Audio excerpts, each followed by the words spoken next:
नमस्कार दोस्तों, अगर आपके घर में भी किसी को वृद्धा, विधवा या दिव्यांग पेंशन मिलती है, तो यह वीडियो आपके लिए बहुत ज़रूरी है। केंद्र और राज्य सरकारों ने मिलकर पूरे भारत में पेंशन को लेकर अब तक का सबसे बड़ा जांच अभियान शुरू कर दिया है। जी हाँ, आपने बिल्कुल सही सुना, पेंशन बंद होना शुरू हो चुका है और इस नए नियम के तहत 3 तरह के लोगों की पेंशन हमेशा के लिए बंद की जा रही है। अगर आपने समय रहते ध्यान नहीं दिया, तो जल्द ही आपके खाते में आने वाला पैसा पूरी तरीके से रुक जाएगा।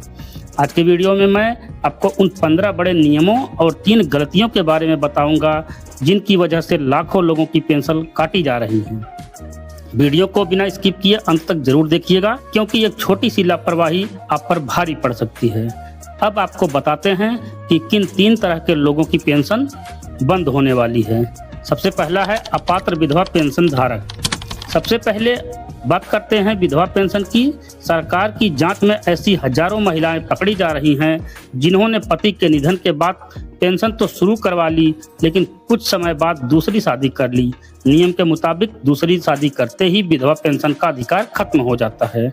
अगर कोई शादी के बाद भी फर्जी तरीके से पेंशन उठा रहा है, तो न सिर्फ उसकी पेंशन बंद होगी, बल्कि सरकार उसके खिलाफ सख्त कानूनी कार्रवाई भी करेगी। दूसरा है उम्र का फर्जीवाड़ा यानी वृद्धा पेंशन। दूसरा बड़ा झटका वृद्धा पेंशन धारकों के लिए है। सरकार ने साफ किया है कि आपकी उम्र सिर्फ और खुद सिर्फ आपके आधार कार्ड के आधार पर मानी जाएगी। आपके वोटर कार्ड या राशन कार्ड में उम्र 80 या 90 साल ही क्यों न लिखी हो। अगर आधार कार्ड में आपका उम्र 60 वर्ष से कम है, जैसे 55 या 58 साल, तो आपको फर्जी मानकर आपकी पेंशन तुरंत रोक दी जाएगी। और तीसरा है फर्जी दिव्यांग सर्टिफिकेट।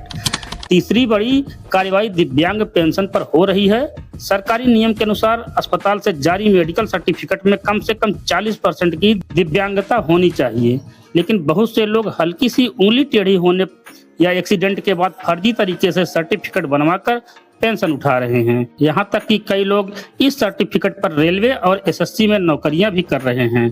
ऐसे फर्जी लोगों को पकड़कर सरकार भारी जुर्माना लगाने जा रही है।